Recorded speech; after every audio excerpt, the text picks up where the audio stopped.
Uniform civil code ఉమ్మడి పౌరస్మృతికి ఏమవుతుంది? ఎందుకంటే ఈ ఎన్నికలు అయ్యాక ఇక మిగిలిన బీజేపీ ఎజెండా ఇదే అని అందరం అనుకున్నారు. ఈవెన్ ఎలక్షన్సే ఉమ్మడి పౌరస్మృతి ఆధారంగా వెళ్తారనుకున్నారు. కానీ ఉమ్మడి పౌరస్మృతిని అంత పెద్ద ఇష్యూగా బీజేపీ చేయలే. ఎలక్షన్ చివరికి వచ్చేవరకు అమిత్ షా మాట్లాడాడు. ఎన్నికల నోటిఫికేషన్కు ముందు ఉత్తరాఖండ్, అస్సాం లాంటి రాష్ట్ర బీజేపీ ప్రభుత్వాలు అడావుడు చేశాయి. ఇప్పుడు మళ్ళీ యూనిఫామ్ సివిల్ కోడ్ ఎజెండాలో ఉంటుందా బీజేపీకి? ఎందుకంటే బీజేపీ ఆర్ఎస్ఎస్ కోర్ ఎజెండాలో 2 పూర్తయ్యాయి. రామాలయం పూర్తయింది, ఆర్టికల్ 370 పూర్తయింది. ఇక ప్రజలను మతం ప్రాతిపదికగా పోలరైజ్ చేయగలిగే పవర్ఫుల్ వెపన్గా యూనిఫామ్ సివిల్ కోడ్ను బీజేపీ చూస్తుంది. కానీ ఒకటి అందరం అనుకునేది ఏంటంటే గతంలో లాగా బీజేపీకి కంఫర్ట్ లేదు, సొంతగా మెజారిటీ లేదు. టీడీపీ, జేడీయూ లాంటి పార్టీలపై ఆధారపడి ఉండాలి. ఈ పార్టీలు ఏకపక్షంగా యూనిఫామ్ సివిల్ కోడ్ను సమర్థిస్తాయా అనేది ప్రశ్నార్థకమే. ఎందుకంటే నారా లోకేష్ ఎన్డీటీవీకి ఇచ్చిన ఇంటర్వ్యూలో చెప్పాడు.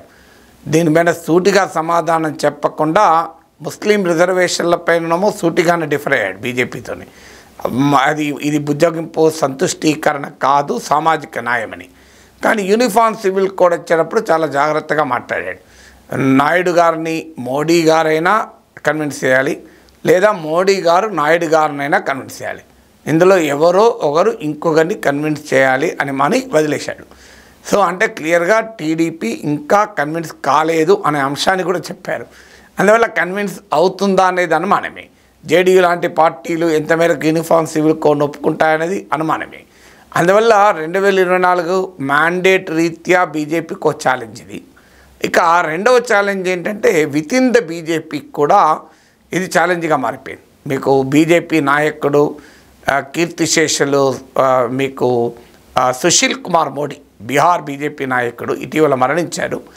ఆయన నాయకత్వంలో ఉన్న పార్లమెంటరీ స్టాండింగ్ కమిటీయే ట్రైబల్ ఏరియాస్ను ఎగ్జామ్ట్ చేయాలి యూనిఫామ్ సివిల్ కోడ్ నుంచి అని రికమెండ్ చేశారు. సుశీల్ కుమార్ మోడీ కూడా అఫీషియల్గా తీసుకున్న స్టాండ్ యూనిఫామ్ సివిల్ కోడ్ నుంచి ట్రైబల్ ఏరియాస్ను తొలగించాలి అని, ఎగ్జామ్ట్ చేయాలని. అలాగే నార్త్ ఈస్ట్లో బీజేపీ మిత్రులకు కూడా ఈ యూనిఫామ్ సివిల్ కోడ్ను వ్యతిరేకిస్తున్నారు. ఇప్పుడు ఉదాహరణకు Meghalaya chief minister Conrad Sangma మాకు వర్తించకూడదు ఇది అని అడుగుతున్నారు. ఎందుకంటే ఈ ప్రాంతంలో చాలా భారీ ఎత్తున మీకు ట్రైబల్ ఏరియా పాపులేషన్ ఉన్నది. ఇప్పుడు ఉదాహరణకు మీకు మిజోరాంలో 94% వరకు కూడా ట్రైబల్స్. అలాగే మీకు నాగాల్యాండ్, మేఘాలయ ఇలాంటి రాష్ట్రాల్లో కూడా 86% నుంచి మొదలుకొని హయ్యెస్ట్గా 94% వరకు, ఇంకా అటు ఇటు ఎక్కువ కూడా ఉన్నారు. సో అందువల్ల ఇక్కడ ఇంత భారీ ఎత్తున అది గిరిజన జనాభా ఉంది కనుక మా కస్టమ్స్ వేరు, మా సాంప్రదాయాలు వేరు, మా పద్ధతులు వేరు, మీరు మా కల్చర్లో మీరు జోక్యం చేసుకోవద్దు అనేది ట్రైబల్స్ వాదన. కేవలం ముస్లిమ్స్ మాత్రమే జోక్యం చేసుకోవద్దు అనట్లేరు. యూనిఫామ్ సివిల్ కోడ్ అంటే ఏమిటి అనేది నేను గతంలో ఇంకో వీడియోలో చెప్పాను డీటెయిల్గా. 17 నిమిషాల వీడియో ఉంది, మీరు చూడండి.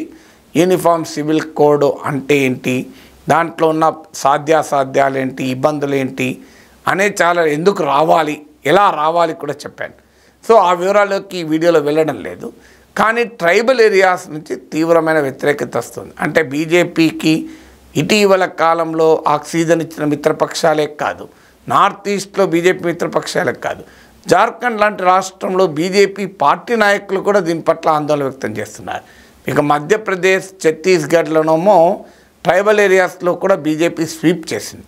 మధ్యప్రదేశ్, ఛత్తీస్గఢ్లో మీకు భారీ ఎత్తున 76 అసెంబ్లీ మీకు మధ్యప్రదేశ్, ఛత్తీస్గఢ్లో మధ్యప్రదేశ్లో 21 సీట్స్కు 21 బీజేపీ గెలుచుకుంది.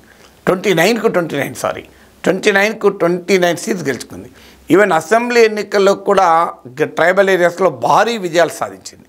అందువల్ల మధ్యప్రదేశ్, ఛత్తీస్గఢ్లో యూనిఫామ్ సివిల్ కోడ్ ఏమీ డ్యామేజ్ చేయలే బీజేపీని. కానీ జార్ఖండ్లో డ్యామేజ్ చేసినట్లు అక్కడ పార్టీ నాయకులు భావిస్తున్నారు. ఎందుకంటే జార్ఖండ్లో 14 సీట్స్ ఉంటే బీజేపీ 8 మాత్రమే గెలుచుకోగలిగింది.